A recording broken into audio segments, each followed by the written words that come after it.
తరువుకొస్తున్న మృత్యువుని కూడా వాయిదా వేయించడానికి శివాగమంలో మార్గం చెప్పారు. అన్ని వేళలా నేను దాన్ని వాడుకోమని చెప్పను, కానీ తరువుకొచ్చేస్తున్న మృత్యువుని కొద్ది కాలం వాయిదా వేయాలంటే సుశిక్షితంగా ఉంటే ఆ శివాలయంలో ఒక అభిషేకం చేసి వాయిదా వేయచ్చు. శివాగమం చెప్పింది. ఖచ్చితం మేము చెప్తున్నాం ఇదే మార్గం, ఇది తప్ప వినా మార్గము లేదని చెప్పేసింది. అంత శక్తివంతము శివాలయం అంటే. ఆ శివారాధన చేసి చేసి చేసి చేసి చేసి శివస్వరూపులైపోతారు. అయిపోయి వారి చేత్తో ఒక పండిస్తే, వారి నోటితో ఒక మాట అంటే, అందున శివతత్వం ఎరిగిన వాడు అభిషేకం చేశాడనుకోండి, ఆ తీర్థానికి ఉండే శక్తి అపారము. ఎందుకో తెలుసా?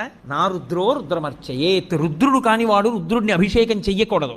శివతత్వము పరిపూర్ణముగా తెలుసున్నవాడు రమించిపోతూ శివాభిషేకం చేశాడనుకోండి, ఆ అభిషేక తీర్థమునందు శివశక్తి పరిపూర్ణంగా పట్టుకుంటుంది.